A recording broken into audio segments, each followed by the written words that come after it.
మేము కొట్లలో షాపింగ్ చేసి మాదాపూర్ వెళ్తూ ఉంటే దారిలో ముంజకాయలు కనబడ్డాయి.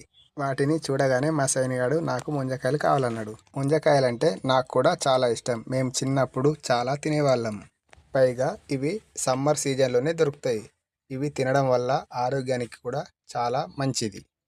ఇప్పుడు సమ్మర్ సీజన్ కాబట్టి రోడ్లపైన ఎక్కడ చూసినా ఈ ముంజకాయలే కనిపిస్తాయి. కావున మీరు కూడా ట్రై చేయండి ఫ్రెండ్స్. ఇక్కడైతే మాకు 100 రూపాయలకు డజన్ ముంజకాయలు ఇస్తున్నారు. మా సైనిగాడు ఇప్పుడు ముంజకాయలు తీసుకోవడానికి వాళ్ళ అమ్మ దగ్గరికి వెళ్ళి 100 రూపాయలు డబ్బులు తీసుకొని ఒక డజన్ ముంజకాయలు ఇయ్యమన్నాడు. అప్పుడు ఆ ముంజకాయలు అమ్మేవాళ్ళు ముంజకాయలు కౌంట్ చేసి ఒక కవర్లో ప్యాక్ చేసి మా సైనియానికి డజన్ ముంజకాయలు ఇచ్చి 100 రూపాయలు తీసుకున్నాడు. అవి తీసుకొని మేము ఇంటికి వెళ్ళినాము.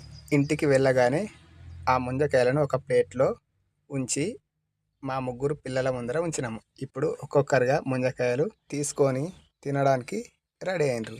అదిగో మా సైనిగాడు తింటుండు. అదిగో మా కుసిగాడు చూడండి, ఒక ముంజకాయ తీసుకొని ఎంత మంచిగా తింటుండో. నవ్వుతుండు చూడండి. అరే సైని, ముంజకాయ ఎట్లుందిరా? సూపర్ ఉందా? అరే కుసి అడిగుడు ఎట్లా నవ్వుతుండో. చిన్నారి ఎట్లుందే? సూపర్. Okay bye.